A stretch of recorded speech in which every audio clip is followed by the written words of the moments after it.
नमस्ते, प्रणाम, राधे राधे। एगो बहुत ही सुंदर गीत लेके आई बनी। अच्छा लगी तो प्लीज़ लाइक सब्सक्राइब शेयर करब जा और कमेंट में बताब जा कि हमार गीत रुआ सबके कैसा लागल बा। इस समय बहुत ही पावन चल रहा बा।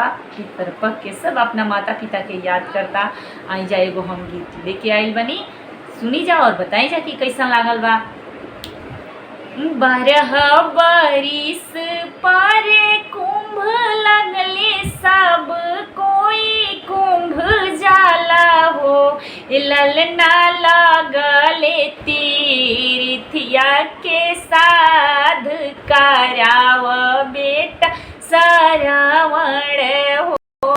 ललना लगले तीर्थिया के साध कराव बेटा श्रवण हो। अतना बचन श्रवण सुनेले, सुनाही न पावेले हो। ललना बन पैसी काटले चंदना मत कांवर बनावेले हो। ललना बन पैसी काटले चंदना मत कांवर बनावेले हो।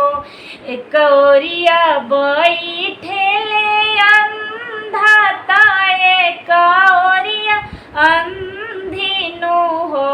ललना बिचावा में भैले बेटा श्रवण तीर्थ करावेले हो। ललना बिचावा में भैले बेटा श्रवण तीर्थ करावेले हो। एक बने गईले दूसर बने अवरु तीसर बने हो। ललना माता पिता के लगली पियसिया पियाव श्रवण पानी नु हो। ललना माता पिता के लगली पियसिया पियाव बेटा पानी नु हो। नीचवा जे धरबो त चूटा लगी है, अवरु में माटा लगी है हो। ललना टंगले चंदनवा के गाछ त पनिया लेवे चले ले हो। ललना टंगले चंदनवा के गाछ त पनिया लेवे चले ले हो। हाथ के कमंडल श्रवण ले त पनिया में डूबावेले हो। ललना लागी गईले दशरथ के बाण गिरेले बेटा श्रवण हो।